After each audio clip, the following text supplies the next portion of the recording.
Em nome do Pai, do Filho e do Espírito Santo. Amém. Meus queridos irmãos e irmãs, no Evangelho de hoje, os judeus querem apedrejar Jesus. É necessário, diante desse gesto tremendo, colocar um pouco de contexto. Jesus, no capítulo 10 de São João, faz o discurso do bom pastor. Logo em seguida, ele está no templo e os judeus começam a interrogar quem ele realmente é.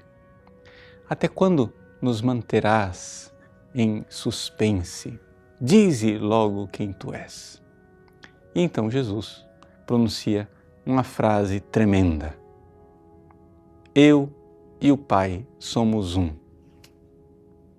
Os judeus, a reação imediata é pegarem pedras.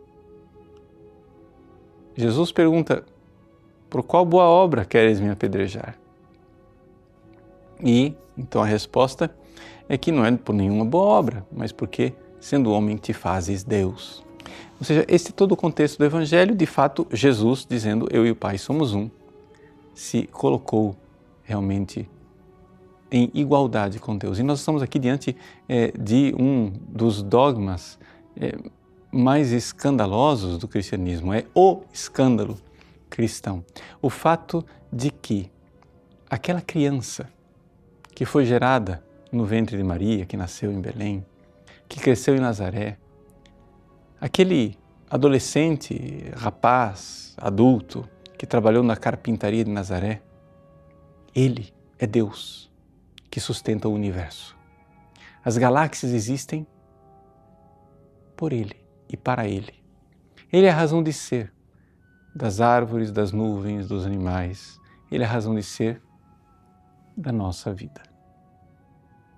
Se Jesus é Deus que se fez homem, então não podemos ficar indiferentes. Aqui o cristianismo tem algo que nenhuma religião tem.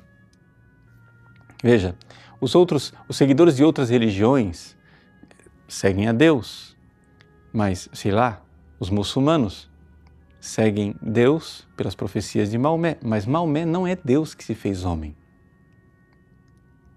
Os budistas seguem as orientações de Buda. Os hindus, os shintoístas, os confucionistas, todos seguem alguma coisa, mas nenhum dos livros sagrados, nenhuma das profecias, nenhum dos líderes religiosos reivindica para si esta pretensão escandalosa e absurda de ser Deus que se fez homem. Então aqui Jesus se torna causa de tropeço e de reerguimento para muitos. Ele será condenado não por uma causa política, né? Ele será condenado exatamente por isto. O Evangelho de São Mateus, por exemplo, é muito claro. Quando Jesus é levado diante de Caifás, né? E diz, vereis o Filho do Homem vindo sobre as nuvens. Caifás então rasga as vestes e diz, ele blasfemou, que outra prova precisamos? E ali Jesus é condenado, e condenado porque, sendo homem, se fez Deus. O que os judeus não percebem é que é o contrário, é que sendo Deus, ele se fez homem. Aqui está a chave de leitura que torna a aparente blasfêmia de Jesus, na realidade, a mais piedosa e bondosa de todas as afirmações. Deus se fez homem. E não podemos ficar indiferentes diante disso.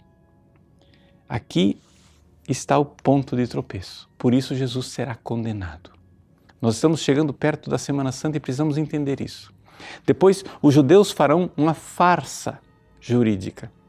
Vão apresentar Jesus diante de Pilatos e, sabendo que pela verdadeira razão, ou seja, de que Jesus, sendo homem, se fez Deus, Pilatos não iria condená-lo, eles criam a farsa de que Jesus é um agitador e que aconselha o não pagamento dos impostos.